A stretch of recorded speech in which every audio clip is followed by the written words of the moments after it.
Well, it seems likely, doesn't it? It seems likely that DC movies is growing.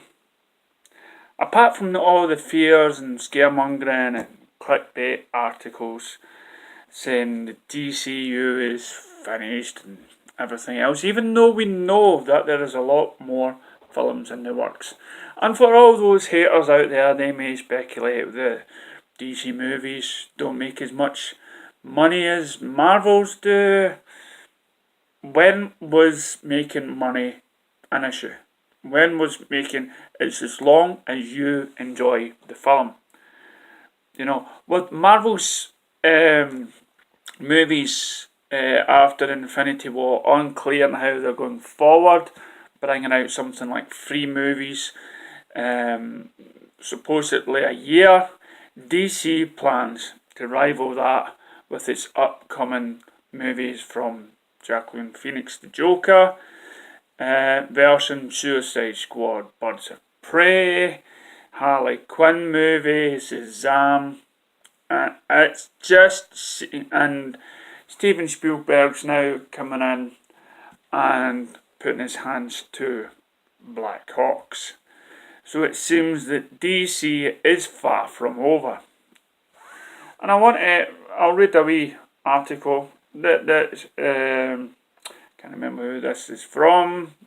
For me it doesn't matter, because no doubt at some point in his life he'll make one that he supports the other side, so to speak. So with Marvel Studios' plans, exactly what I'm about to just said, after 2019 unclear, there's a good chance that their distinguished competitors at DC Films could be outproducing them. By 2020, there is due to a variety of factors, with the chief ones being uncertainty as to the future direction of the Marvel Cinematic Universe, and DC Films no longer needing to fit all their movies into a single shared reality. Like I said in many other YouTube videos, this could be a good thing, that all directors might come on board and feel that they don't have to pay any sort of homage to what has gone on before, and it's their own creative process that can do it. This coming year, we will see studios releasing 3 new superheroes movie. Each Marvel studio has established a goal of making 3 new movies every year, and has met this goal every year since 2017. I've not hardly seen any of them.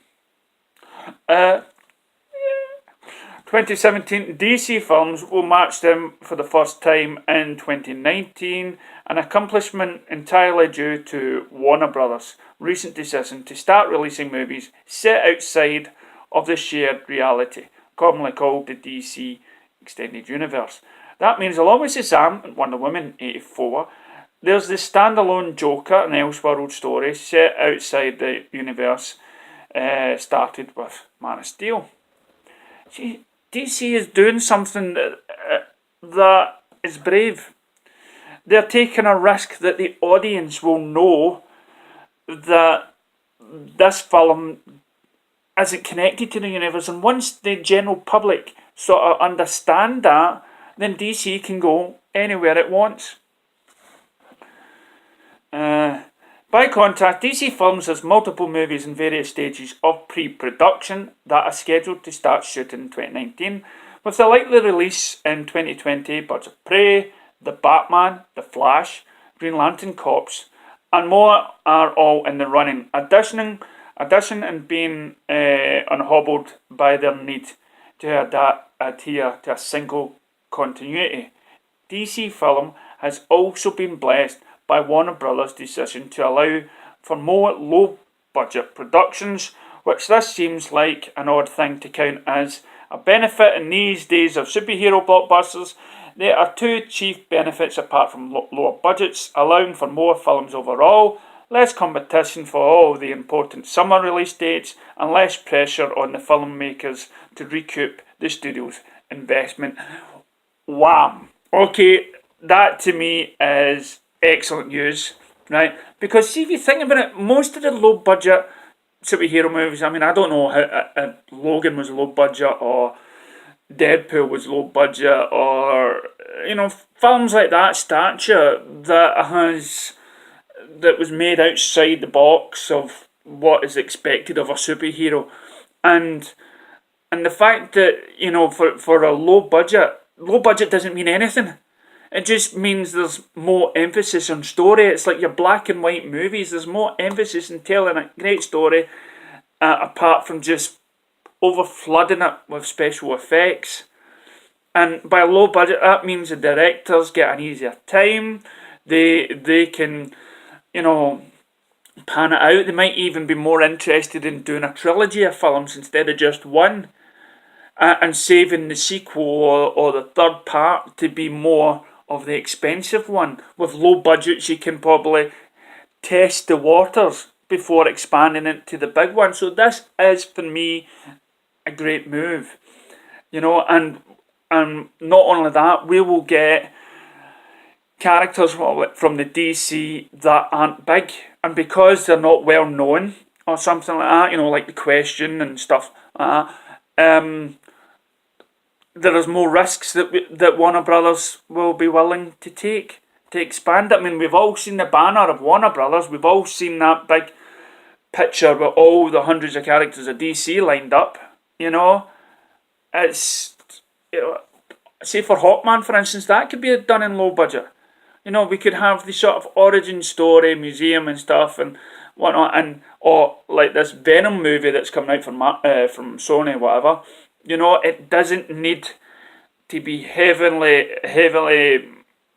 Majority of the film could be non-CGI until the very end. It's to me, every way I look at that idea, is pretty good.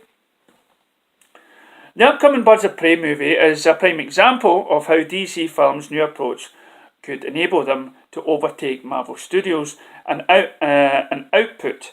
The movie has already been confirmed as having a smaller budget than previous DC films, and star producer Margot Robbie has announced her openness to casting diverse up-and-coming actors like Francesca Rossio and Andy Mack in the lead roles. This will further save the studio money, as they won't have to pay the millions of dollars in big-name actors who would demand or work around complicated schedules, which has become a problem for Suicide Squad 2 because of Will Smith's high demand. The fact that the Joker's budget is reportedly only $55 million and will shoot and be released in theatres barely a year later also shows the fast turnaround these smaller films can see. Bang.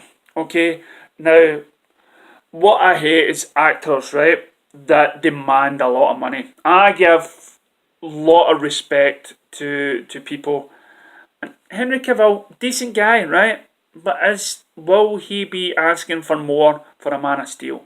But there is what he said in the interview is he wants to do it. So, his men or his group of people and whatnot, they're trying to make it happen. That's what I've been hearing. So, of course, he could easily take a pay cut in order to get the film. Actors that put films forward in front of their own money-grabbing system is fine. Because let's face it, right? A big Hollywood actor does 2 movies, right, in a year or so. They're already for life, okay? They're set for life, okay? But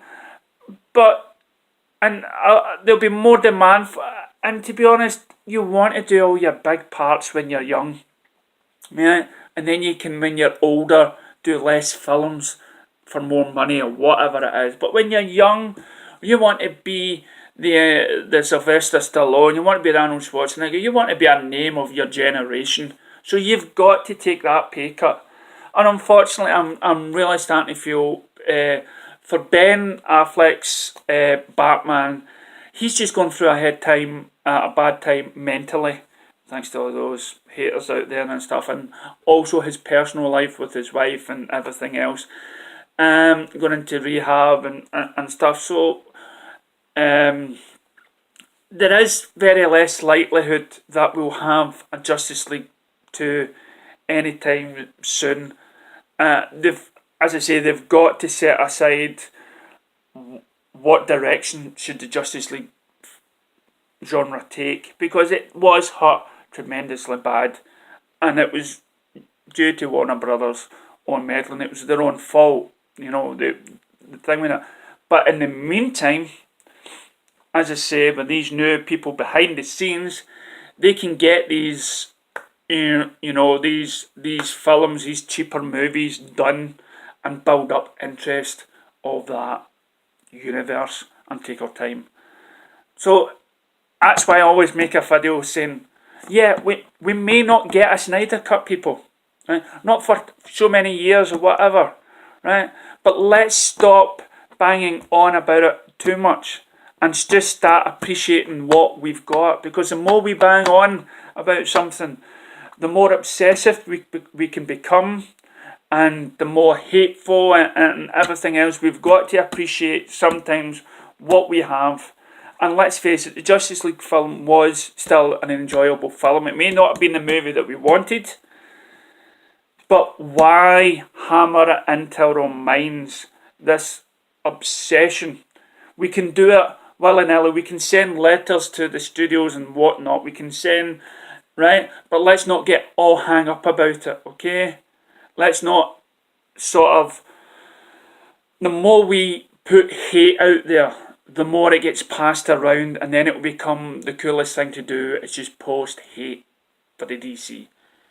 Okay, we've got to come in terms with reality, and we've got to move on. And at the same time, yes, post your letters, do the thing, right? The Snyder Cut, but at the same time, enjoy what we have, right? And then enjoy what could be in the future. So carry on. This is something Marvel both would unlikely. So the big budget movies, right?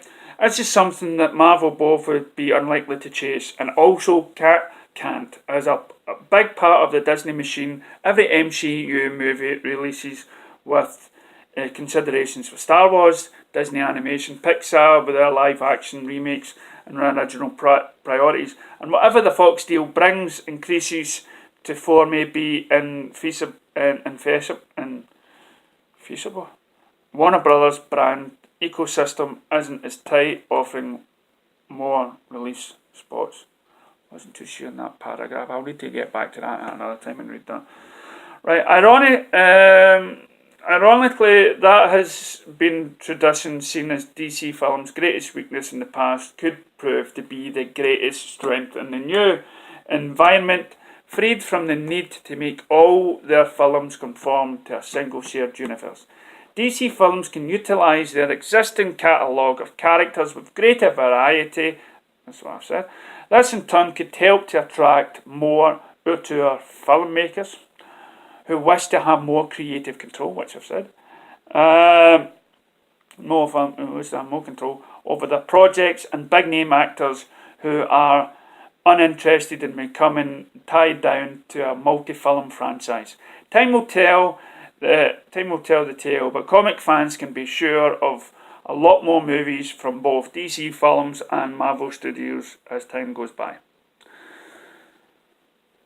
Great way of looking at things. And